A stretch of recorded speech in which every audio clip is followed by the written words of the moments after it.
Yeah, you just gotta be real fucking close to this thing.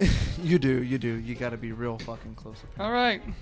Now this is the proper test. This one works now. Yeah, man. And that's a mug. Okay. That you keep trying to kype up on. I'm gonna have to cut you for it. Sorry, it's a fancy ass mug. And it's mine. But I guess my first topic's gonna be the easy one because I gotta talk about it because, like I said, I need the gym, dude. And it's not even for. I wouldn't actually have believed it if it wasn't for. Oh shit, the door. Yeah. Bear. Here, close the door. My bad. We're gonna take a short intermission already. It's not even been a minute. Okay. The puppy dog. Ah, shit, fuck me sideways.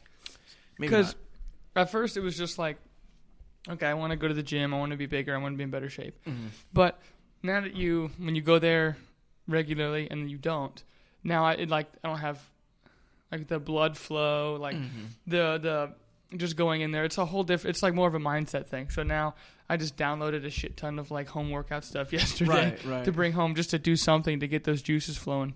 Because yesterday I was just at work and I was like, I feel like really just like, you know. Right. And apparently I'm 178 now and I haven't done shit. And I'm like, I'm just getting fatter and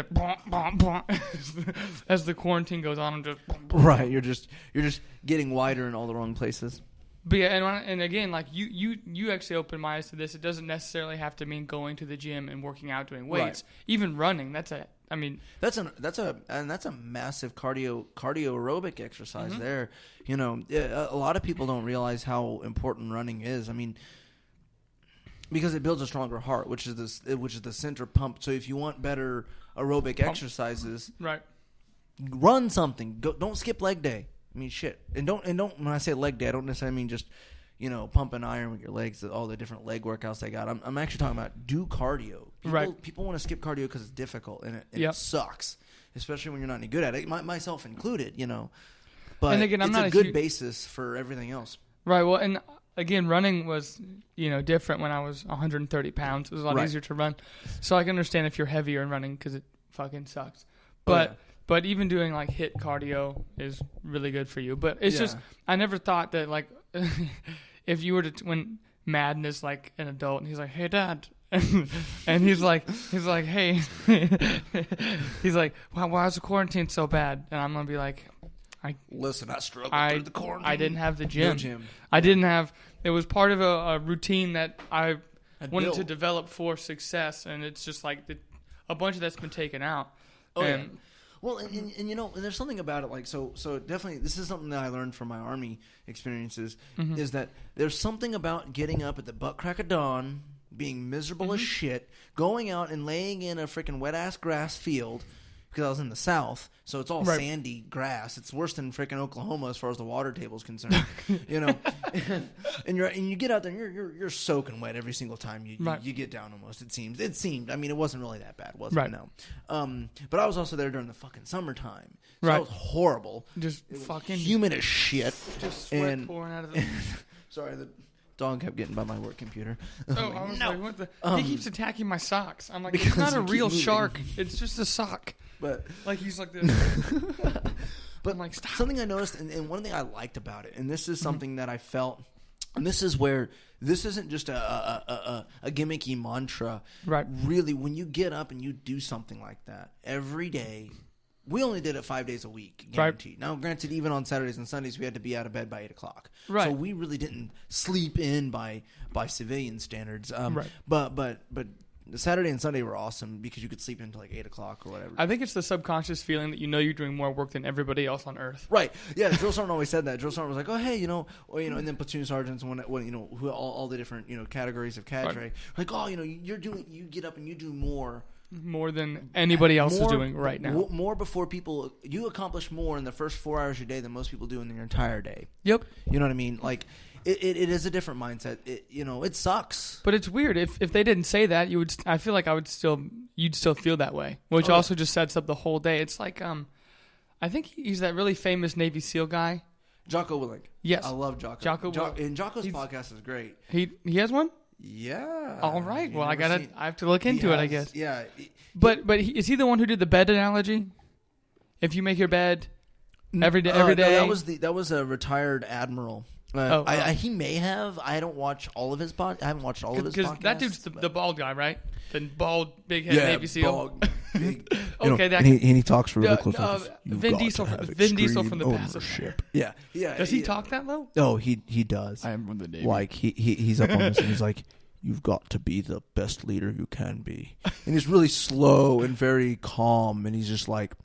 Very melodic and like you've got me hooked right now. It's awesome. I'm not making fun of Jocko. He's a bigger badass than I will ever be. I'm a tiny little scrawny geeky ass bastard. He is actually, and he talks about leadership and he talks about some of the stuff that like one of my favorite things he talks about. He's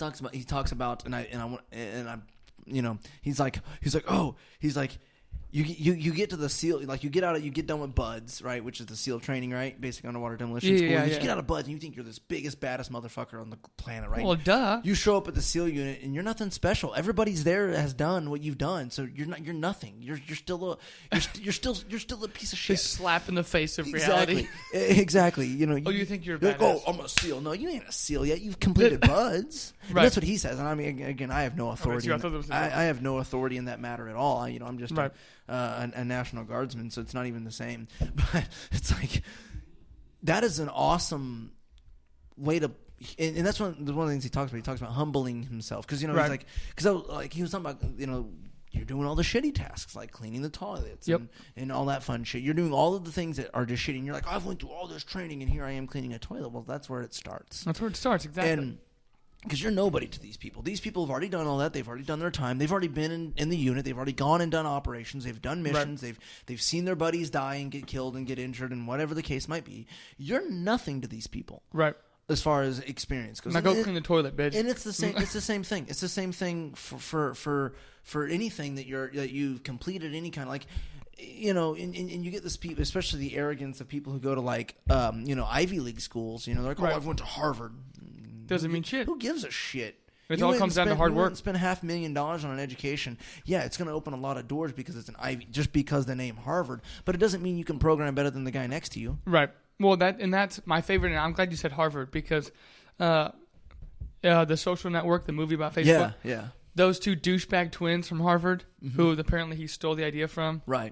Right, and my favorite quote was when Jesse Eisenberg's character, who plays, which is Mark Zuckerberg, right? He goes, they're just pissed because for the first time in their life, their daddy's money can't fix their problem. And I was like, you're an asshole, but that's why Facebook's here. Yeah. Well, and that's the same thing. Even if I don't know, I like that concept. Like everyone, that same feeling, whether you're us right now or that Navy SEAL, you always start way down here. Oh yeah, it always starts at the very, very bottom. Now, granted, the most part, the bottom of a Navy SEAL is the top of most people's lives. Granted, I like that seriously. same analogy that even the toughest, baddest Navy SEAL dude still feels the same way as someone who's just starting out a podcast or starting out something small. Right. And I think, and he talks about extreme ownership, and discipline, and it's really awesome. He actually has a book called Extreme Ownership, and it's actually I've seen it. It's like FM-01 or 02, and that's legitimate. Like they actually, so if you don't know anything about the way the government works, I don't. When they an FM is a field manual. Typically, there's all kinds of different field manuals for all different kinds of things.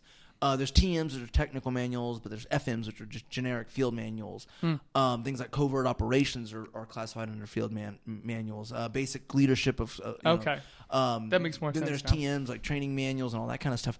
But that's actually approved by, I believe, the DoD. I want to say it was one of the approving authorities. That's actually a military book now. Holy shit! That's legitimately a field manual. Not just as a gimmick. The book that he wrote. The book that he wrote, Extreme Ownership, is legitimate. It's a leadership book. It's a book about leadership, and it specifically pulls from his experience as a SEAL team leader. I mean, I want to say he was an officer at some point. I think when he left, I think he was a lieutenant or something when he left. I'm not 100% certain. I don't remember. I know who he is. I've seen a good amount of his podcast hours. The clips of his podcast hours. Yeah. Same thing with I've seen more of Joe Rogan's podcast, of course, because it's something that when I first started watching podcasts, Joe Rogan was one of the people I watched, and a number of people who weren't really, they were doing shows in podcast form, but they weren't necessarily considered podcasts. Right. Yeah. Because they were weekly, they were like nightly shows, that kind of stuff. So it really wasn't considered a podcast. It was a nightly show hosted on different platforms. But I think Jocko, He is he's a beast, man. I mean, he gets up at 4:00 in the morning every morning and does physical training, and he always posts it to his. And I follow him on Instagram. So he keeps you guys I'm not baking this up. Like this is really what I do. Like he'll after he gets done doing his work, aftermath, and he gets coated in sweat, you'll see the sweat marks on the on the padding. I work out so hard. Yeah, he does. I mean, and from what I understand, and I could be wrong, he gets up at 4:00 every morning. Doesn't matter whether it's Monday or doesn't matter whether it's Sunday. It sounds just like he's up every morning. Fuck, Marky Mark. What in the world? Mark Wahlberg? Mm-hmm. Yeah. Wahlberg, Mark. Yeah, Marky Wahlberg. Mark. That's Marky Mark. Yeah. Okay. See? Look how tired I am. Yeah. And he does the same thing. They call it the 4 a.m. club. Yeah. Get up at 4 a.m., work your ass off in the gym. You got everything going by 6 a.m. You're up and doing actual productive shit. Yeah, meetings and calls, and you're up before anybody else. But exactly, and that's awesome. It's wonderful when people do that. Well, and the funny thing is, the last episode, even though the audio was kind of shitty, we could probably still post it, but maybe not the audio file for the Alexa, but maybe YouTube. And we were talking about just in general, like quarantine itself is, we didn't choose to do so. A lot of this shit is just kind of happening to us in the moment. Right. And then, like, the benefit was, like, here's a stimulus check. Maybe forget about it for a second. And the only thing that I was talking about yesterday was that the only thing you can't control right now is the effort you put into whatever you're going to do. Absolutely. Whether that's as small as making your bed or it's as small as making a phone cold calling people. And I want to say it was the same admiral. It might have been Jocko talking about it this way, too. So, and it's something that and it hit home a little bit. Again, I'm not comparing basic combat training to Navy what SEALs? SEALs go through, but it's a similar mindset. Well, I wouldn't even know. I've just seen clips on movies. That we got up every day at basic, and got up every day at AIT, got up every day, any military day I've ever had. You got up every day, and you made your bed, and it was so awesome for like when you come out of the field or out of whatever training you're doing, whatever job you're doing, your bed's already made, man. You don't gotta make your bed to go to bed. You can go hit the shower and bunk out. It was that easy. It's got to be, and just that little thing. Even in basic, I wasn't there. You were the one who went there. But I bet that had to feel so good going through the stuff you guys went through and just being like, oh yeah, I remember I did that this morning. My bed's already made. Like just the smallest thing. 90% of basic training is a mind game. Felt the best. You have to be able to accomplish the physical tasks like conducting performing in the PT test is a big deal. And when this new ACFT rolls out, I think we're going to see a shit ton of failures, more than we already have, because people are in basic training, because people are already not in shape to begin with. And compared to the ACFT, the APFT, the current test is super easy. Well, and then this is a good segue too. So when we're talking about this hard work, working hard, and at least that's the minimum you can control. And it's the same for whether we're in quarantine or whether you're at your house 2 months ago. It just hit me during quarantine that's the one thing that I actually can control right now. Right. And so the same thing goes but that's only, unfortunately, a limited amount of people. For sure. Everyone, like we were talking last time, everyone's lazy because of this instant culture and whatever. Oh, yeah. But me and you, we're doubling down on whether it's we're diving into stock investing. Stock trading, not going through a broker, actually learning how to do it yourself so you can actually make your own money. Well, that's the thing. Brokers, that's like, what was that, 10 years ago that mattered? Mm-hmm. You know what I mean? So, and if you still do it, then you're just dumb. There's too many ways. Any E-Trade used to have fees. Now there's none. Scottrade, E-Trade. Ameritrade used to do shit like that. TD Ameritrade, ever since Robinhood came out, they all said, well, shit, they have success with doing zero fees, zero of this. And it became super popular that everyone else adapted. So now there's no excuse to go to a broker. You can do it yourself. You just have to do the work to find the research. Okay, let's step back a little bit. Okay. There's no excuse to go to a broker for anything less than $1,000. Yeah. I would say the biggest piece of advice that I could give people when it comes to getting involved into stock trading themselves is don't dump $50,000 in the first 9 months. Oh, no. if you're gonna do large investments, still go to like somebody who actually knows what the hell to do with $50,000. Right. You know what I mean? Like just because you have the money sitting there doesn't mean you can trade stock at that rate. Right. Well, I would still get with people who know what the freak they're doing and trust those people who have built up from $1,000, $100,000 or $200,000 or $300,000 or $1 million. And be aware of the ones who advertise that all over social media. I'll get you 100. Fuck those dudes, okay? Don't listen to those dudes. Don't listen to the gimmick. But in the small town that I'm from, you know the family that has the big castle house? Right, yep. Right? So that's what he did. He basically took percentages off of people investing in that town. Right. And that's how he can be there and do that. Now, that's fucked up because, like, for example, I know that because even my parents were at one point some of those people. Right. It just spread around your small town. Oh, my gosh, we had a little bit of money profit come in over the last blah, blah, blah. Granted, it's at that time. Ponzi scheme, pretty much. Right, and he took 5%. Regardless of how much you made, he took 5% of whatever you put in and get back. Right. Hello, brokerage fee and shit like that. That's your brokerage, yeah. Yeah. So that's why I'd say, like, so you made that dude rich while you got poor and lost all the money. Because he still got percentages off the profit and probably went, thank you, and put it in his big castle house you bank. Never make any money because here you are, you're sitting there with just, basically you're sitting there with your dick in your hands, wondering where all your money went. Well, and they just continue to convince you it's going to, just like Wolf of Wall Street, they're going to continue to keep holding it, keep doing it, keep putting it into something else. Because when you invest the money you just made into a different stock, they make money. Right.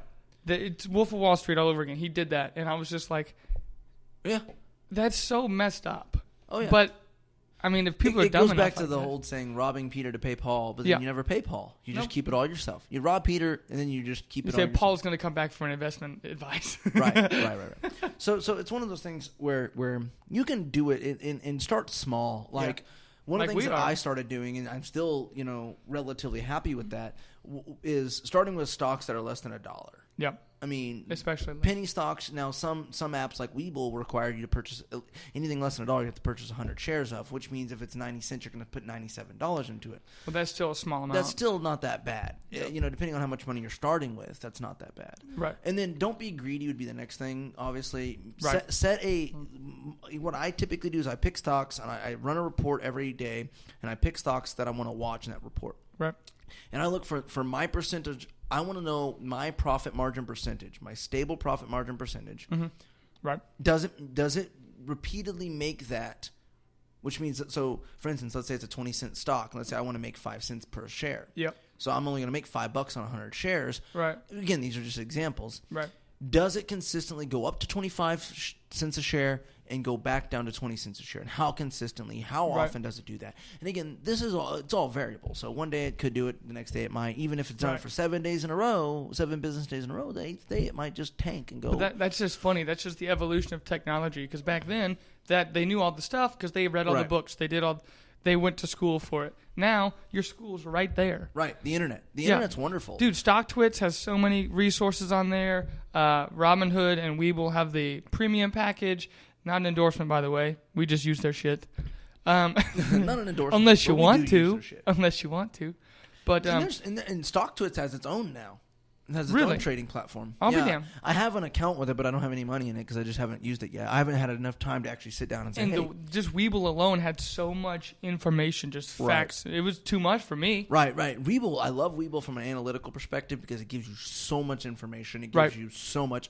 Robinhood, I used Webull first, and I still use Webull. Right. I used Webull first, and I was like, wait a minute. This has a ton of information. It doesn't cost anything. Now, and then there's still the Webull Pro. Yeah. Where you have more information and there's better. I don't know exactly how it works. That's how they make their money. So, and this comes from me being an IT person. Mm-hmm. I want to know how a company makes its money. Google, Facebook, how do they make their money? Obviously, nothing is free. Nothing is gratis. Even if you don't have to pay a fee to use it, you're still paying something. So people don't realize this. This is why people will tell Google things they wouldn't even tell a therapist. Yep. Because they think it doesn't cost them anything. Excuse me. It's terrible. It's terrifying and terrible at the same time. That's what I was trying to say. Terrible. It's terrible. It's horrible. We just made a new word. It's terrible. You'll and then Google will take that and they'll find ways to combine what they call data points into analytics, and they'll sell that off to companies. Right. That's how it works. That's why if you ever notice you click on a link and then the stuff starts showing up in your Facebook feed, that's why. Yep. Because it's matched algorithms that are under the hood of all of these web applications. Well, see, and like for example, when some people hear a lot of that information, they instantly go like, "Oh, that's way too hard." But it's not that hard at all. No, I mean, it's not. If you want a good intro, like if you want to just test it and see, I don't know if it's Robinhood or other ones, but there's it's like a game. Like you have fake money, and you invest in real stock with fake money. Paper trading is what it's called. That's called paper trading. Robinhood does. Robinhood, I think, has it. Webull has it. And then also, if you don't want to use one of the apps, you can go to a webpage called MarketWatch, I believe, still has paper trading. Because, like, that's perfect practice. Yeah, I used to do it. Or then if you start small, like you said, with small shares, and then you get $5 here, that's excellent practice. Right. You learn the analytics of how to do this. You know how to read the charts. You know what to look for. And just like anything else, you're not going to... That's my favorite stock market, like, bullshit. It's like, if I only knew about Google, if I only knew about Amazon. Right. I'm like, that is the wrong way to play the stock market. Absolutely. There's no way... Even the best at it always say that stock market's not an immediate, oh my gosh, that went from $1 to $20. I made so much money, right? And so pizza. Oh, we're gonna order pizza. Sorry. Okay, that's what I was doing. I was listening, but I was gonna order pizza. Well, and that's the thing. And anybody you talk to will say that is.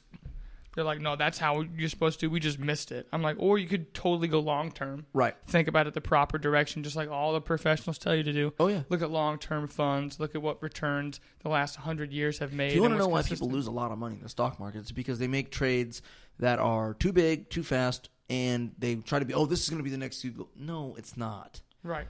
No, Google is considered the most successful company in the history of the world. In the history of the entire world, Google is the most. Maybe Amazon might. I think Amazon may have overtaken it by now, but Google is. Thank you, by the way. Oh, what? Thank you. Yeah, So you're welcome. I'm just gonna do the big dinner box. Anyways, okay. We're talking about food now. Sorry, food. We're hungry. And this is also something that we don't have the discipline for. Right.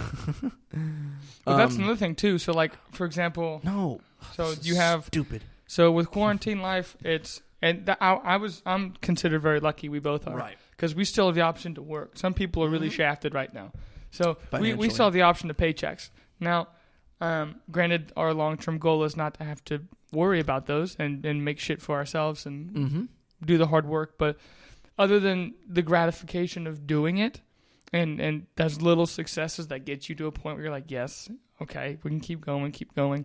It's the consistency that I cling to that gives me the most satisfaction, because I know every day I can be the same. Every day I can make the same meals. I can do the same workout. I can do this. Yep. So that's another thing Jocko Willink was also talking about, was the routine. Is the consistency in the routine is so important for the human. It's 90% of it for the human condition, like in general. And most people just don't even have one. No, they don't, and it's horrible. And I fell victim to this for a long time, and I still kind of do, especially now. Like, one of the things that I started getting used to, one of the things that we were talking about, one of the things I started getting used to was whenever my fiance would get up to go to work, I wouldn't go back to bed. Right, you'd be up when she went to work. And she went to work 4 hours and 15 minutes before I had to go to work. So that gives you an extra 4 hours of that day that you would not have had. Right. And especially with working from home, I don't have a commute half the time. So my commute's from the bedroom to the office, which is about 6 or 7 footsteps. So and unless I'm in a video call, pants are optional. Granted, that should be a sign. Pants optional. Just have underpants on. Yeah, I love Welcome to Gently Buzz. Oh, we got no pants on. So that's one thing here. That I love is that it's like, hey, this is great. I think I'm gonna have you do that again. By the way, okay, because fine. This thing is being stupid. I'm like, come on, man. I don't understand why. No technology. Yeah, and then I say this. Well, I have you change the deliver to, and it's like, oh, it's gonna clear the card. It's like, well, why don't you just not clear the card? Yeah, why don't you just keep it the same? That's all it is, man. But I'll just start a whole new order. But I'm still gonna have to do that. I'm just gonna start a whole new order. Okay, that's fine. Sorry, we're super hungry. But yeah, that's honestly that's the pill everyone's trying to look to. What is it? The red pill or the blue pill? Which is the good one? I never saw The Matrix. Which one's the one that gives you I don't remember. It's been so long. Whichever pill it is that makes you see the truth in things. It's two different directions. I know that. The pill is consistency, and then through that consistency, completing them every day, giving you that gratification, and knowing that you're doing something rather than just floating through nothing. You know, right. And again, that's I know it kind of sounds nice when you're like a kid. You're like, I don't got to do anything. I'm just day to day. Right. But when you get into an adulthood, that shit does not work. And I saw this post, and it was kind of funny because it's exactly that. It's the red pill, blue pill mentality of you have two different roads you can go down. And it was talking about like so there's like, oh, we're going to be quarantined for like 2 weeks. So I don't know about 14 days of just laying around doing nothing because I have to go back to work in 14 days, or 14 days being super productive because I have the time, and then going back. So the question to them was, okay, do I want to be lazy and just relax, or do I want to actually do something productive that's for me? And that's what it comes down to as well. People, they mistake, and especially in today's day and age, they mistake the work that they do for corporations as working for themselves. They're not. They're working. They're working for some CEO somewhere to build his third or fourth vacation home. It is so. If you could put 40 hours into work, and you're building a career in a particular field, but that's not the most beneficial for you. If you can spend an equal amount of time, for yourself, working for yourself, it may not pay off financially initially, but find a way to make it profitable. The funny thing is, neither did the company you work for. Right. Every company. Like the company I work for, the company I work for started in the 1930s, and it was a telephone switchboard that was in this lady's parlor in her house, and she only serviced one little town, and she had like 30 subscribers, and that was it. And now it's traded on the now it's traded on NASDAQ. It's publicly traded. It's got 50,000 employees. It provides network connectivity to most of the world. I mean, we have presence in almost every country. See, it never starts out big immediately. It's always small. Yeah, and I mean, here we are almost 100 years later. Yeah. 90-something years later. Even still, I know our lifetime is how we measure our earthly time, but even that's a small amount of time in comparison to how long humans have been here. Right. But that was the other thing too. It never starts out big. It's always small. Oh, it never does. And people, it's just people want amazing. it to, though. That's the problem. That's what I was going to ask you. How come they don't see it that way? What would, because like for us, I know my story and yours are different. On terms of like economical when we were kids. Yep. But we both got to the same point. Like what determines if you're going to be the lazy person? If you work. I'm not saying this. If you work a corporate job, if you do that, you're lazy. I work a corporate job, and I'm not lazy. Yeah, right. I'm not saying that you're lazy. I'm just saying that. Is it just the way chemically people are put together? Some are consistent with just doing that, and that's all they can handle. I'm just like what makes that difference between someone who can, because it feels like if someone took the right pill, the red pill, blue pill, whatever the fuck. Right.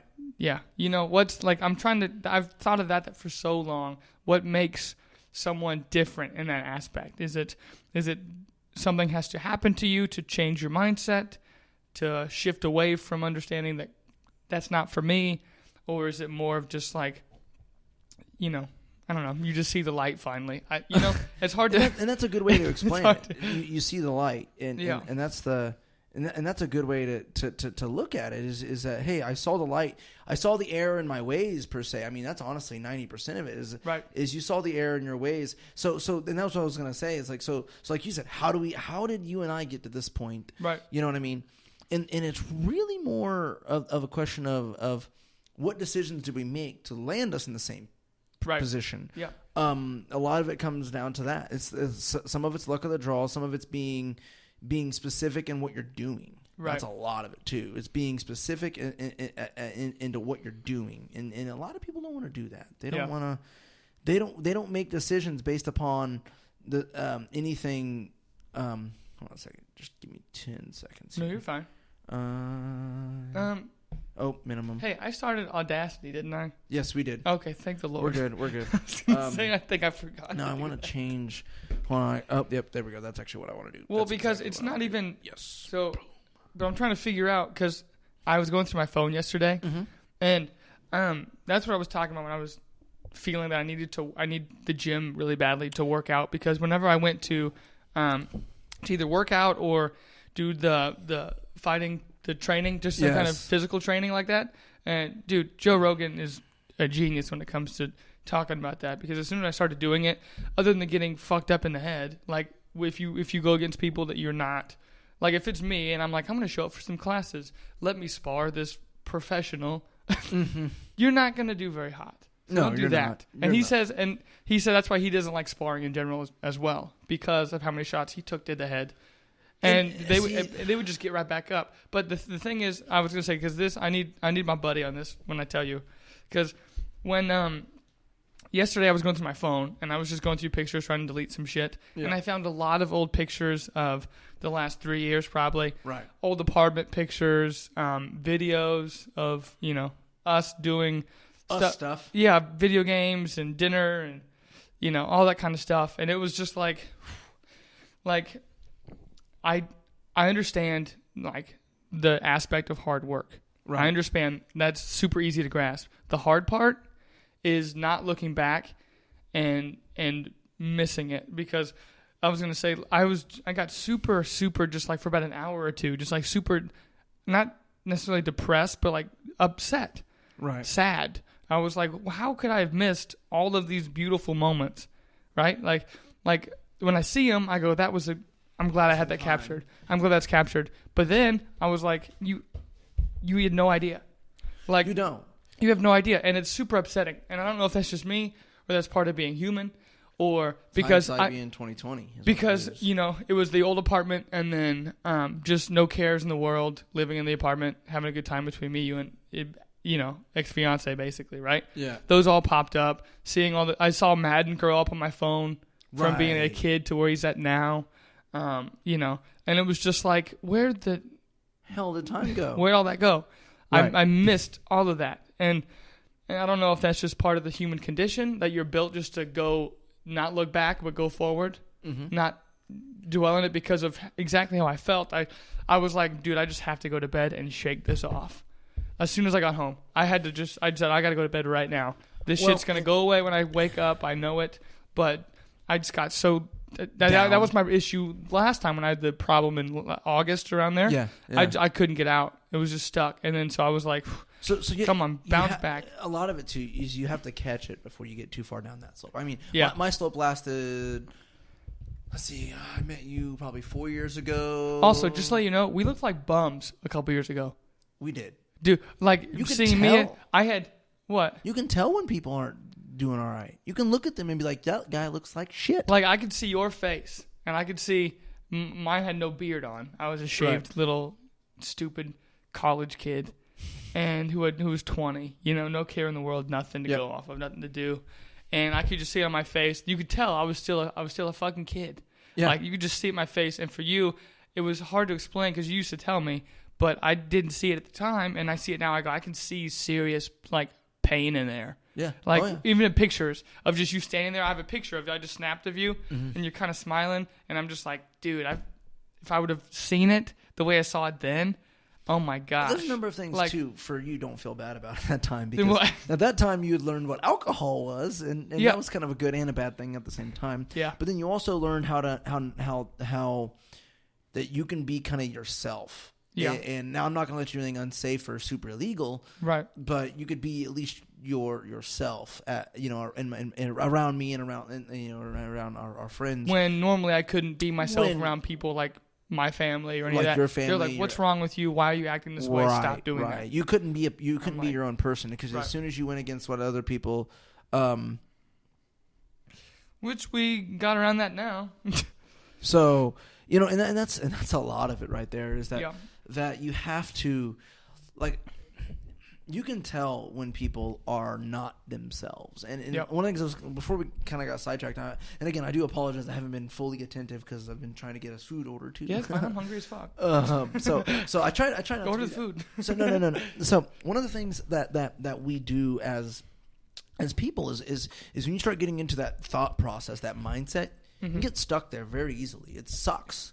Which is and my process took 4 years, almost 5 years, probably. Around the time you and I first started hanging out is when I started actually not like that.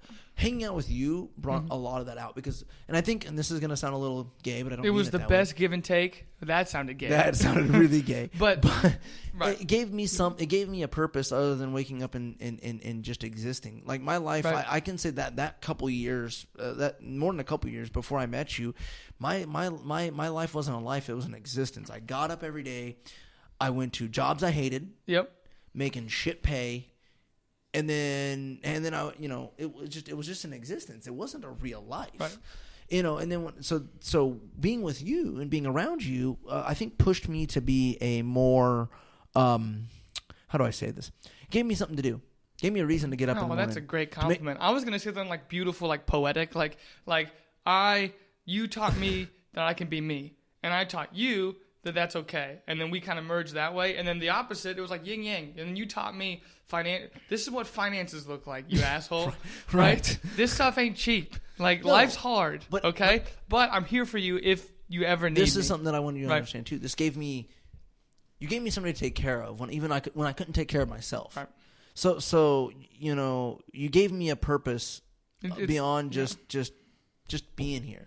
I could get up, I could help you by providing for you. It made me happy deep down that I was able to take care of you in a financial sense. Right. Because I wasn't just going to work to feed my stupid ass. I wasn't just going to work to buy, my stupid ass stuff. I was going to work to help you and help your son. And, the fact, beyond just that initial piece, but you were also bettering yourself. Yeah. You were going to school. I was able to enable you. I was making good grades. To go to school and get some experience in the field you're in and to ultimately help you to make you develop a skill, develop a marketable trade. I always told you, the reason why I hated you working at Dick's Sporting Goods was because it's not a marketable trade working retail anymore. There used to be a time when retail workers could make a livable wage, and it's not anymore. It's not anymore. There's not anymore. It's all because of chain stores and shit. But that's kind of goes back to the which is nuts because they make so much money. But anyway, it was like I was gonna say it's the if I had to. Not when I have to. When I see God and I go talk to him, I'm going to be like, thank you so much for having Adam in my life. Even though, because not even the fact that I have someone across with another microphone, that's minimal. But it was just like, it was such an odd, that's also why I believe in God. Because the timing, if I would have met you now, they wouldn't have done shit. Like if I met you now, at the age we're at now, wouldn't have been anything. It was just the right time for me, right time for you. And somehow we had a mutual friend, which is Wayne on this show. Right. Who tied both of us together because I didn't know you. I just said, who's this hillbilly dude? Right. Because he had the hat and the boots. And now I have a pair of boots by my door. I have a 250 pair of Jordans in his car, and I haven't gone to get them. But yet I'm like, fuck those shoes. I'm going to slip boots on. Ariat boots hanging out. Hey, I love boots. I was like, I'm going to slip those boots on, and I'm going to tuck my pants in like a doofus and go to work. Hey, but you know what? It works, though. So, and that's the thing, like, and this is one of the things. So I've had to explain to certain people in my life, during that time, especially, why are you letting him get away with this? We had so many gay jokes. Not even just the gay jokes, but just I know, but all the beratement of just being made fun of. I'm like, you don't understand. We'll explain it later. You don't understand what we love. But so you don't understand our kind of. But I'm sorry. So no. Like I had to tell people oh well, why are you letting him use you like that? He doesn't have to pay anything, and this, that, and the other, and it's like, well, again, it was very much a different scenario. Yeah. If I hated you and you were a piece of shit, I wouldn't have let you get away with that. I would have said, get the fuck out. I'm paying all the bills. Get out. Right. And it wasn't like that though. Right. For the most part, we got along pretty damn well. We had a few incidents where stupidity came. Yeah, but those are great moments now. They're funny moments now. Now we're just but at the time, they weren't very funny. That was awesome. So, but it really wasn't. In the moment, it was. And then. And again, like spending time with you helped me to fulfill my desire to go join the military, even if it's just a guard. It still gave me an experience that Fuck that. If military's military. I still can't do it. I would never do it just because I don't have that mental bandwidth to do so. I mean, I do. I think you do. I do, but it's not in me. I'd rather focus it somewhere else. Right.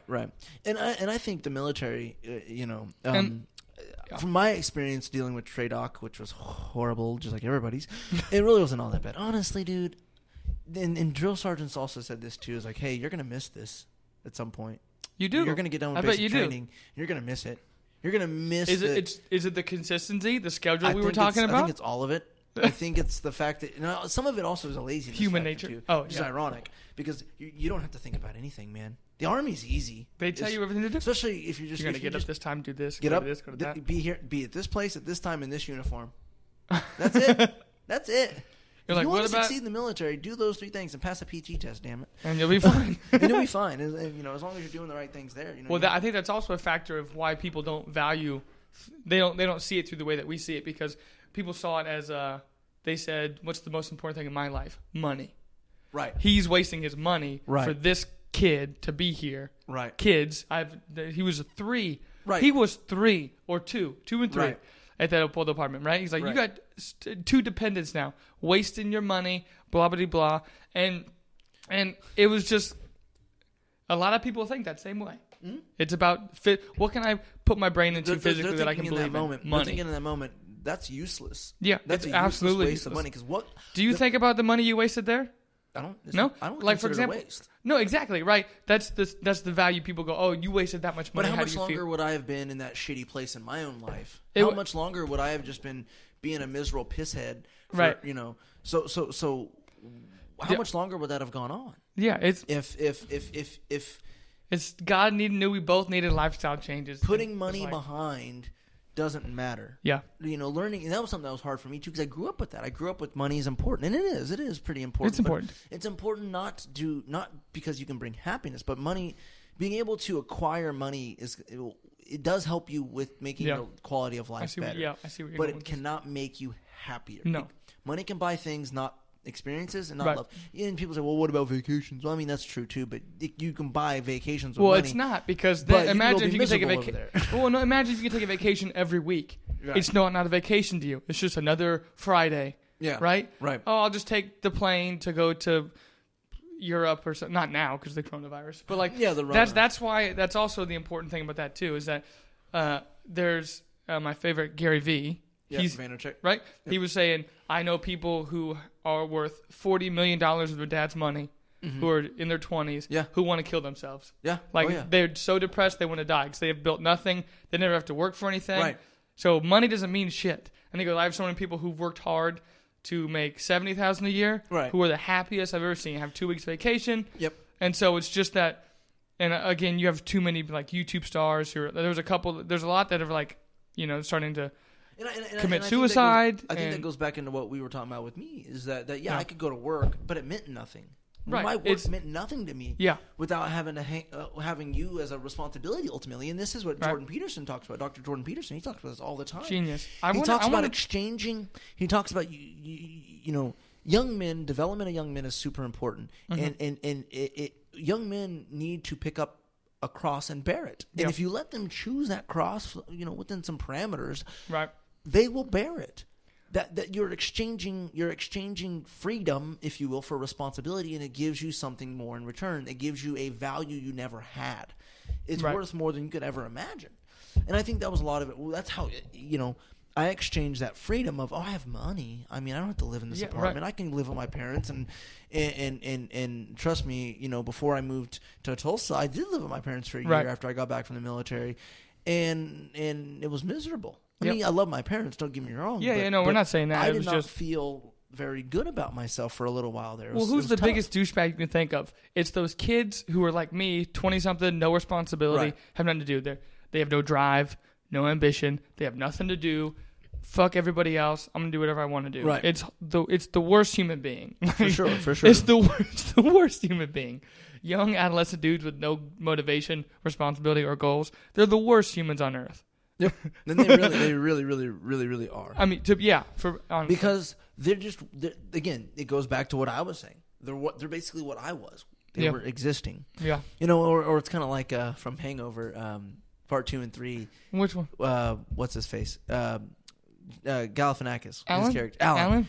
Alan's he's like a hedge fund baby or something. Like his parents are rich. Yeah. Then his dad dies in the third one, and he's like got nothing, man. Yeah. Yep. Of course, he's also a little batshit crazy, but he had. You remember the third one a lot better than I did. We just watched it last night. Oh. Well, that makes sense because I watched it in the theaters years ago. It was my first ever R-rated movie I think I went to go watch. Yeah. And this was with Madden's mom. And we were like, because I was able to get in because she was 18. Yeah. Right? And there was nobody in there. Right, it was just us two. A lot of times they're not It was at the mall that got ran over. Yeah, bulldozed, Yeah. Destroyed. But anyway. Yeah, and that's that existence is miserable. Wait, so in that movie, his dad dies, he gets the money, and then he already had the money to begin with, but then his dad dies, and they go on this trip because Mr. Chow escapes prison. And okay, I figured they were taking Alan to go to they were doing an intervention because Alan just is crazy. He's off his meds. So they did the intervention. They were going to take him out to the treatment facility, and the guy it ends up being what's his name? I'm trying to get at is the end. It's not the story, but the end goal is that he had friends that were like family to him that helped him bring him back down. No, to where he's supposed to be. No, not at all. He gets married. That's basically in Alan's world and Alan's part of the story. He gets married. Oh yeah, and to it's what's her face? Oh, she plays in Identity Thief. Melissa McCarthy. Melissa. And then Melissa. Do you think Melissa McCarthy? Mamifa? Whatever the hell her name is. Oh, that's the one where Ed Helms has boobs at the end. Yes. That's the one where Ed Helms he goes, guys, and it's just full on right, shit. He's got full on breasts. Yep. And that was because Alan, everyone else was married. Yep. Everyone else so he was the last person in the wolf pack, so to speak. Oh, that's right, because the second one he gets married to the nice stripper lady. Yeah. Ed Helms' character does. Yeah. And then the dentist. Well, no. He does that like in the first one, hillbilly. but then he gets married to somebody else in the second one. Because in the third one, they go visit the stripper, and she's married to a different doctor. What? Yeah. Damn. Yeah. Oh, yeah. That's right. In the second one, he marries a Bangkok chick. Right? I see. I forgot. I haven't seen. I don't know. That's why they go to Bangkok. Yeah. Well, I just watched a podcast with Ed Helms on there. Which is where Mr. Chow steals the money from. Yep. And they have the little monkey. What's his name? Yeah. What's the actor's name though? He plays in Big Lebowski as well. I haven't seen that. Oh my gosh. He's also the father in the Connors in Roseanne. What's his name? John Goodman. John freaking Goodman. John Goodman. Yeah, so it has John Goodman in it. This is John Goodman. Which is funny. Yeah, big old burly son of a bitch. And there was a guy who I worked with. His name was Kevin, and he was a lot. He looked a lot like John Goodman. He was tall, stocky. His face was similarly structured. He was the Wish.com version. This of is John the ultimate. This is the ultimate undercover boss. This is John Goodman. A good dude. He was a great dude. He was cool. We were friends outside of work for a little bit. I helped him sight in his AR and all kinds of stuff. It was kind of cool. Yeah, he's a good dude. But ultimately, back to what we were talking about. Right. Accepting responsibility. The story of the man-child is just tragic. Don't be an Alan. Don't be a man-child in general, but definitely don't be an Alan. The idea that don't be an Alan. And this is also some of the things that he talks about. Jordan Peterson talks about. He goes, so when you're a child, you have unadulterated potential. Yeah. You have the freedom. You can be a doctor, a lawyer, a police officer, whatever the hell you want to be. You could be a janitorial technician. Yeah. If you really want to be, Yeah, untapped potential. Anything you want to be. Say what? Orders out for delivery. All right, cool. So it'll be delivered in about 14 minutes. All right. But we don't have to hurry or anything like that. I'm not really hungry. No. As long as it gets here. So I just know I'll be hungry. Yeah. I'd be hungry. So the funny thing about all of that is that you have these. So you have that untapped potential. You have an unadulterated potential, and then as you get older, you start to lose that unadulterated potential. You start to lose potential in other things, and you become specialized. Yeah. For me, think about it like this. I dropped other life skills, a little bit. I'm not as mechanically inclined as I'd like to be most of the time. I mean, I'm pretty okay. I can do a lot of the basic stuff. I can do a lot of the generic, car stuff where I can figure it out. I'm mechanically inclined enough to figure it out, but I'm not I'm not mechanically inclined enough to know exactly what. I'm not like my grandfather who knows exactly the steps involved, every single little part of changing the transmission in a 90s Ford pickup. Holy cow. He knows exactly what he's looking for. He knows what it typically looks like, what it doesn't. When things are not right, he knows what they look like. And I know I can piece some of that stuff together just knowing how it works, but it's like, okay, that's the level of mechanical. Well, he's got more time on your hand. And it's also what he did in the Army for I don't even know how many years. And he did it outside of the Army. And, hey, Grandpop. Exactly. So that was his thing, and of course, in mine, my specialty is computing, computers. Yes, software engineering, computers in general. Tech beyond more than even our generation being technically proficient. Right. I'm the next level of that because that's the industry I'm in. So it's a different ball game, and that's fine. And that doesn't mean people are stupid. It just means, which is one of the things I want to talk about. It's one of the things that I've seen. I want to see a lot of people do is during this isolation, this pandemic? No. Quarantine? Thank you. Jesus. I was like, keywords to coronavirus. Yes, words. Keywords to coronavirus. During the quarantine, there's a lot of these. There's actually it's like an 80-hour master class on Python development that's like $20 right now. Yeah, I saw. There's a couple of them out there. I'm being pitched coding lessons all the time. I'm going to do one of them. I think you are. Yeah, it's because it'll fill in some of the gaps, and because it has a couple of courses in there that I know a little bit about, but I don't know enough about. I think I'm going to do one of them. It's like $40, and I get you get like 10 courses, and they're like $200 a course usually, and you're getting $20, like $40. This one's $40. Oh, another thing, because I think when you do that, you'll have a sense of how to do it. Have you heard of something called Udemy? Yeah. I'm not a big fan of Udemy. Yeah, making your own course. That's probably what they use. Yeah, well, because you craft your own course, you put the videos on there. Some of them are actually from the actual proper masterclass.com. Oh, you get to see. Oh, you mean the ads on Facebook where it says masterclass? Facebook and Martin Scorsese teaches you how to direct a movie. Yeah, blah blah blah teaches you how to write. Some of them are gimmicky. Like I think that one's a little bit gimmicky. Obviously, I think the rocketeering one's a little gimmicky. It's cool. It'd be cool to. I don't know if I'd spend the money because a masterclass isn't going to teach you how to make SpaceX. No. I'm sorry. Well, no, but like for me, I like the idea of writing something, crafting something from thoughts, and those would probably be worth it because, like, of course, the Martin creative Scorsese arts ones that you actually have access to do. Yes, absolutely. It comes down to so you. But they're not going to teach you to build a rocket on this master class, right? That's it might touch base on most of the rocketry, and ironically, we're talking about this as I drink a NASA cup out of a NASA cup. But that doesn't give you the skills to go do it right now. Hell no. I mean, I can play Kerbal Space Program and learn about rocketry. There you go. You're halfway there. The principles are already there. They're in there. You have to understand a little bit of the basics of rocketry and the basics of physics and the basics of how the stuff works to understand how to build a rocket in Kerbal Space Program. So if you want to learn how to go to the moon, play Kerbal Space Program. Because it's true. I was like, what are you doing? And I go, just put that on there. You go, no, it doesn't work that way. You got to do the math. You got to design things and the weight distribution and the physics. Of course, it's still a simulation. So obviously, that doesn't qualify me to go build a damn rocket. No. Now, makes it a little bit more understanding. But if you look out this window in the front yard, we have there's a rocket out there. There's a rocket out there. Yeah, Like that, I was thinking about the same thing too, because it wasn't someone who's popular. It was what's the quote? She says, "Let's look at Red Riding Hood from a different perspective." It's about like writing or a script or a story. Right. And she goes, let's switch the script on the story. And it goes, from inside the wolf, it was really dark. Right. It's the complete opposite of. It's just that simple thing could flip the script on a simple story like that. Right. And so that kind of would be nice just to be able, because I can read a ton about, what a script looks like or what a book looks like or how to properly write a novel. Right. But that's also my favorite thing too about the internet. 3 things. 1, you have people like Gary Vee. Yep.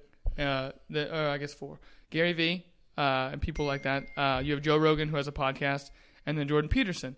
You would never know who those 3 dudes are other than Joe Rogan from UFC.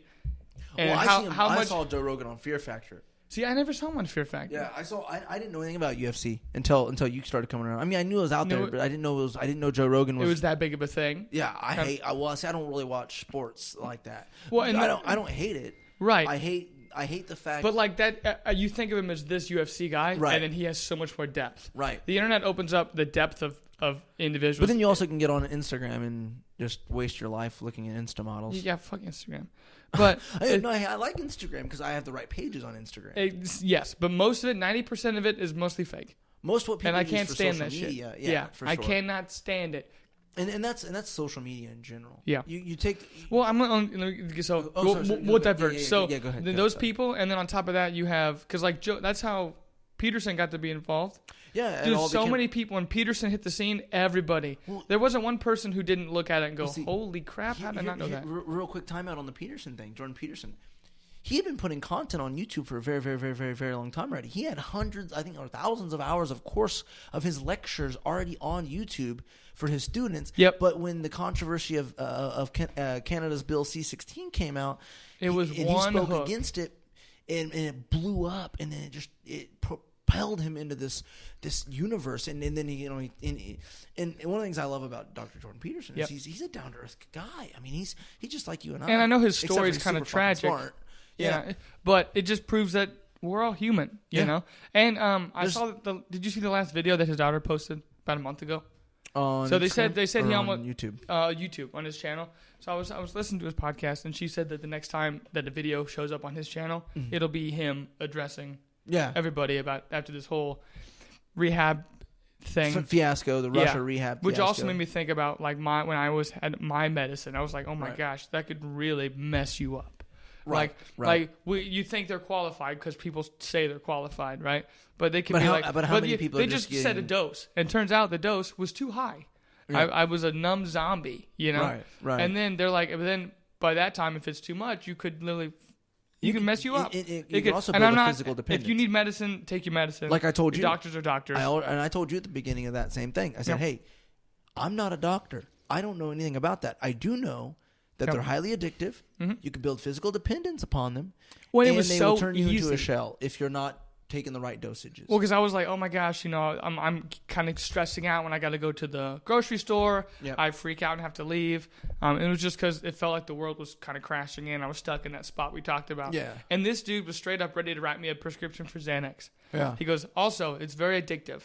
And I'm like, I just said I stressed out in a grocery store, and you're about to prescribe me this little yellow pill that I've seen fuck up people's lives horribly. Yeah. Well, it's actually a bar. I don't know. It might be a yellow. It is the little bar. I don't know. I don't know. I've seen the only story I have is culture. Yeah, it's just well, and that's something too. Is so sometimes it's easier to treat the symptoms than it is to treat the affliction. Yeah. That's especially in the psychological world because we know so little about the brain. We know so little about that. The brain is the singular most complex thing we have to deal with, and it's inside of our own head. Yeah, it's inside of every single one of us, and yet it's the most complicated thing there is. Computers make sense. They're easy. They're really easy to make sense. They don't have. We can get those. They're complicated, but it's so. All computation is, and all a computer is just levels and degrees of complexity. You start out with a very basic set of rules, and then you use those very basic set of rules to make the next level of rules. Use those rules to make the next level of rules. And that's exactly what happens. It goes from ones and zeros to another language. I'm fine. You are? Dude, I'm fucking... I hear it on, though.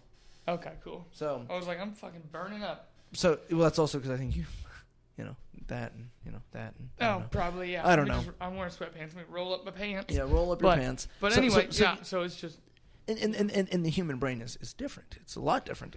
And I don't know anything about it as far as compared to people like Jordan Peterson, compared to anybody who actually went to school for it. And I know a little bit from dabbling from an interest perspective, not from I'm going to make money off this. I'm not going to make this my life's work. Right.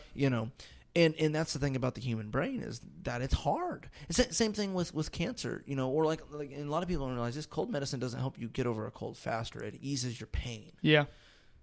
Cough syrup makes it to where you don't cough as much. Right. Mucinex gets rid of mucus. That's probably the closest thing to helping you it would be the Mucinex because it breaks up mucus and allows you to excrete it faster. Yeah.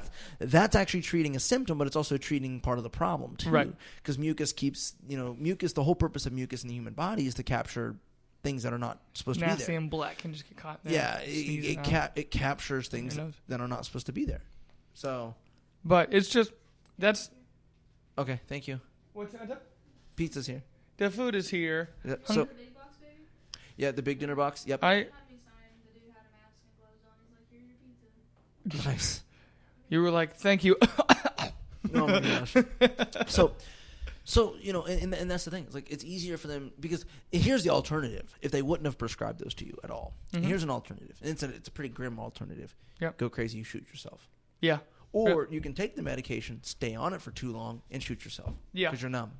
Well, and that's the thing. I was like, listen, this is really affecting me in a way that I do not like anymore. And then, again, it was, I don't want to talk about it and put blame, but I have pressures around just me worrying about it, that others were trying to break through and push around. Right. And I'm like, that's not who I'm supposed to be. And it took, I had a better success with just working out and having the consistent schedule, because it kept me on track towards something. And it keeps other than your just mind in that positive point of view. Yeah. You get up in the morning, you go to the gym, you've already accomplished something. And eating healthier as well, too. Making the food healthy. See, Chicken, that's veggies, a lot of carbs. which I laugh because you're drinking beer. Yeah, and this is soda. This ain't coffee. This ain't water. Right. This was soda. This was a Coca-Cola. Right. And that's horrible. And I probably drink more soda in the past 3 months than I have in the past 2.5 years. And I need to cut that back out again. I noticed that already. I need to cut that back out again.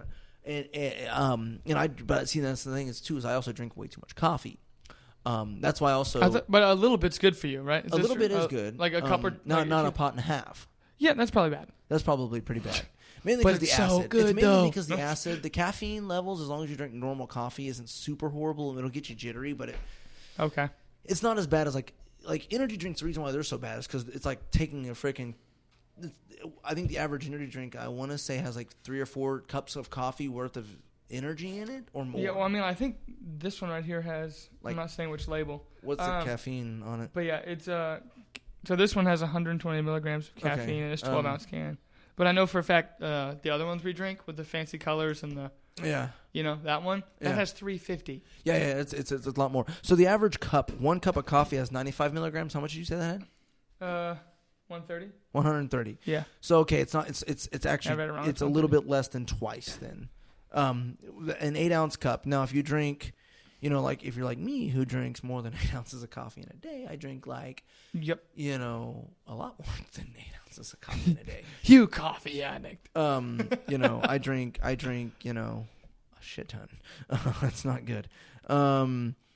So it's 95 milligrams for a cup of coffee, right? And an 8-ounce cup, and I drink, way more. So way more than 1 cup. I drink probably. But that's why I know that we were talking about how, this instant gratification society sucks. But I think it sucks just for the lazy motherfuckers who use it that way. Well, I think for people, like I said, I never would have found another depth of Joe Rogan. I never would have found Jordan Peterson. I never would have found any kind of motivational talks from Gary Vee if I did not have some kind of platform where because they live way away from us. Yeah. New York, Los Angeles. You would never Canada. see them ever. Toronto, Canada, yeah. U of T. Yeah, because he taught at U of T. I think he still teaches there. So I would never hear these people, yet their advice has shaped a different mindset for me. So the internet today is the printing press of the 1500s. Yep. I mean, ultimately way it is. faster. But exactly, and see that's the thing about technology is it compounds. Yep. So when the invention of the telephone, same situation, instant communication. Yep. So not only has the internet combined the telephone, the communication ability of the telephone with the communication ability of the telephone is as fast as electricity, right? So it's light speed technically too. The internet's the same. It's the same. It goes with the same electrical medium or light medium, which is even faster because it's truly the speed of light. Jiminy Christmas.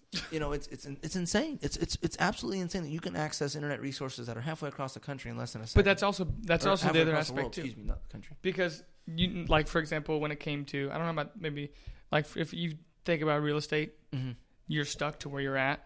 Unless you want to travel way away. Right. But now there's even apps where you can buy it and do it over there. Yeah. Maybe they have a hooked property manager through they're already there. I mean, absolutely. You have to pay them, obviously. But you're not limited anymore. The world's open to you. At least the United States, absolutely. the country is. Absolutely. So, and I think that. So anything's waiting for you. And this is why it's so important for. This is also why I'm a huge supporter of the deep web and the people who contribute to Tor, the Onion Router. Isn't that the bad place? No, well, now there's a bad part of it called the dark web, yes, but that's unfortunately some of the cost of the freedom because the deep web helps with anonymization.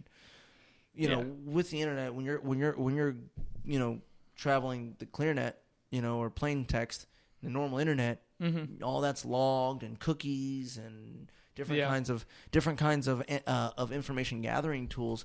And those tools still exist somewhat in the deep web, but they're harder because you don't keep cookies, or you're going in through different nodes and then do different types of encryption, and there's still some exploits and stuff like some guy, I want to say it was at Harvard, he ended up going to prison for a bomb threat at a school. Well, he got onto Tor and got onto a Tor email and sent the school a bomb threat because he didn't want to take a test that day or the next day or something like that. Holy crap! And correlation attacks are a bitch. This was on a DEF CON talk.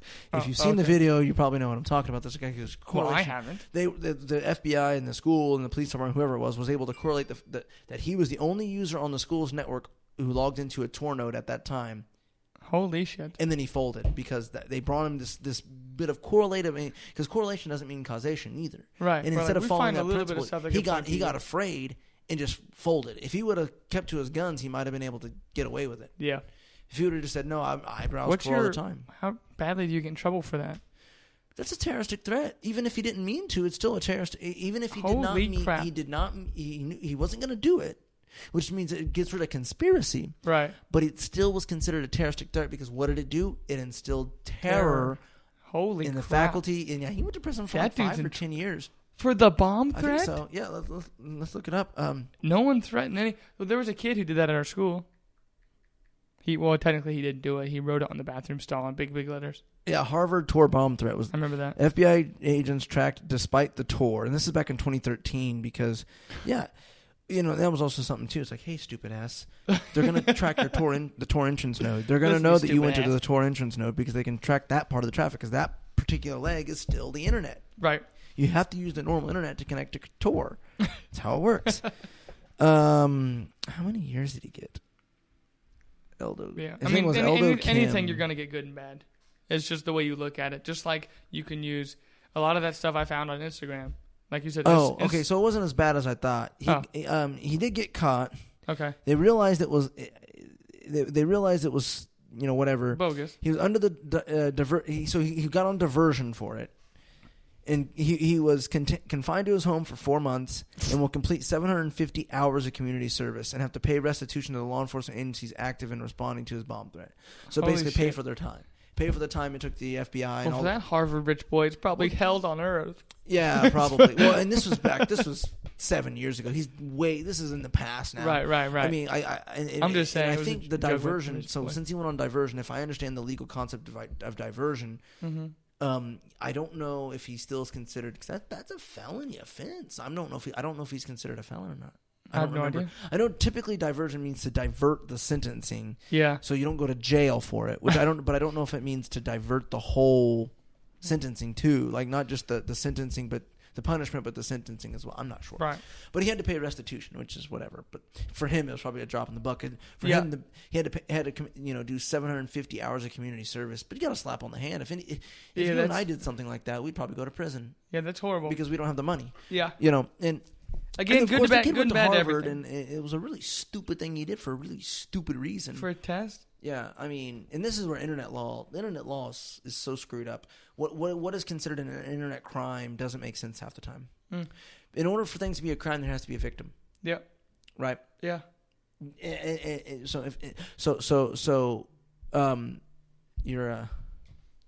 He'll have to. So yeah. So I'm not gonna answer. Hello. I know that, obviously. I'm just saying, just letting you know that. Sorry, my bad. Already doing it. Whatever, dude. Anywho, so like internet law is kind of weird about that, and we could talk about that another day. But there's some really shitty internet law out there that. Well, I'm hungry now, so I think if we can round off, I was gonna say, like, just like the internet, there's good, there's bad. Instagram, like you said, you have the right shit on there. It's motivation. Oh yeah. Not false information of how you're not good enough for other people. And not necessarily just a distraction either. I mean, there's so much useless content on the internet. I mean, there's so much useless content. Yep. So much just people who are enthralled in this idea that the internet's nothing more than a place for entertainment. And it's not. It's not. It's funny because it's way more than that. And we are... Jokes on the teachers who always told us you're never going to walk around the cock. Wow. I was like, what teacher? Whoa. Okay. Fuck, the teacher said you can't walk with your cock out. This is an example. I'm like, what did you do in high school? My brain sometimes goes too fast when I'm trying to talk slow because I am trying to slow down my speech for this so that way. Well, I was gonna say calculator, but so screw the teacher who said I can't have my cock out. I mean, shit. So here's the thing: my brain goes super fast, and I try to slow down the speech so that way people who are listening and watching can actually understand what the hell I'm saying. And then, like Tourette's, cock comes into. No, I was thinking. My brain said calculator in your pocket, so that came out calculator. I got a calculator in my pocket. So screw the teachers. You can't have your cock out. Yeah. No. Who said you weren't going to have a calculator in your pocket? Because guess what? I have a calculator in my pocket. That's right. And you know what's funny about that is that we were talking about, flight earlier.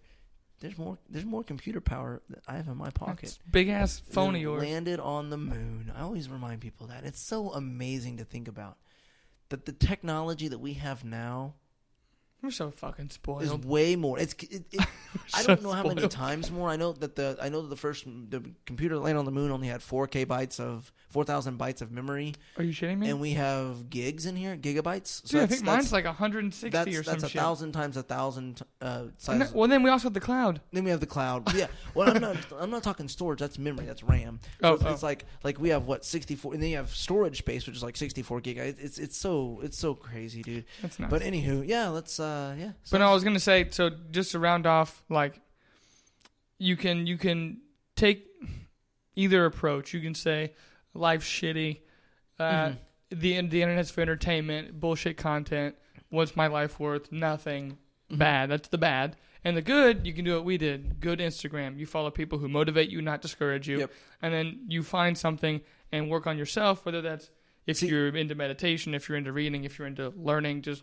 And that's why I don't support communism or socialism. Right. I mean, I'm not saying I don't like social programs. I mean, there's some issues with them too, and we could talk about that one of these days. But yeah, we will. That's why I don't support communism or socialism. Right. Because the idea of the haves and the have-nots is highly exploited nowadays. And I'm not saying we have a perfect system. I'm not saying capitalism is anywhere near perfect. It's not. But I am what I am. Yeah. At the end of the day, when I look at my pile of chips, I'm responsible for the pile of chips that are there. Yep. Other than what the government takes, but I'm responsible for the pile of chips that's there. Right. And yes, I might have got dealt a shitty hand, just like poker. I might have got dealt a shitty hand. Mm-hmm. But guess what? What you do with that hand, you may have a limitation. You and I may not make it the same distance because we were dealt different hands. Right. But that doesn't mean that I'm not successful. That doesn't mean you're not successful. It doesn't mean our success levels aren't dictated by that. And the people who get out of this bullshit distraction of this is what your life could be with the yachts and the jets and all that bullshit, the quicker you get out of that. Those kids want to commit suicide. Quit wasting your time looking at people. It's not even. Like when Demi Lovato went to rehab, I was like, oh, that sucks for her because she's a human being. I still care in that. Right. I'm like, who gives a shit? She's got a drug problem. I know a number. I can count on two hands how many people I know have a drug problem. Right. Hey, don't talk shit about Demi Lovato. But it sucks for her. I love her, and I'm glad that she went and did something about it. Right. Just like Jordan Peterson said, I cannot beat this.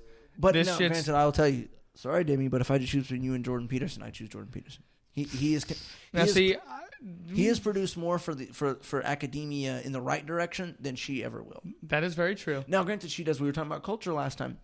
She does. She has been pretty important in providing culture which is our biggest export. Yep. I'm not going to say she's unimportant in that regard, but she's not life changing for most people. 90% of people aren't going to be changed. Well, she changed my life. No, I'm just kidding. Well, I was going to say something, but I'm not going to. Demi Lovato. Hello. Yeah. Well, there we go. No, either way, I don't. Yeah. They're different, and again, they're different areas, different benefits. This is totally a selfish 23-year-old perspective. I think she's beautiful. I'm not. Oh, she's absolutely gorgeous. She's gorgeous. She is beautiful. That's all I have. And in my mind, I said, I don't like this. But Jordan Peterson, Demi Lovato. So here's my thought process on it, real quick. My thought process is, she's beautiful. She's a nice piece of eye candy. She also seems to be a pretty decent person. And we can spar in MMA classes. Right. But the difference though is that in my life, she is less valuable to me than Dr. Jordan Peterson because Dr. Jordan Peterson taught me things that she can never teach. Yeah. So. Or you can teach from life experiences, and they're just way, way different. Yeah, one's a teacher at advanced college with years and years of knowledge. And some people, and she might be a hero to the recovering person who's had a drug issue. She might be a recovering hero, so they might pick her over him. Right. So that's just my perspective. Same here. Yeah. You know. So. Yeah. But again, also, it's all about perspective. It is. That's it. You don't understand a person. You really. There's no way. There's actually, you don't even understand you. There's three of you, and you only understand one of them. Yeah. We'll talk about that one of these other times too. All right. That's a fun We're hungry. topic. We're getting out of here. Thanks for watching. You guys are beautiful. All right. I'll catch you later.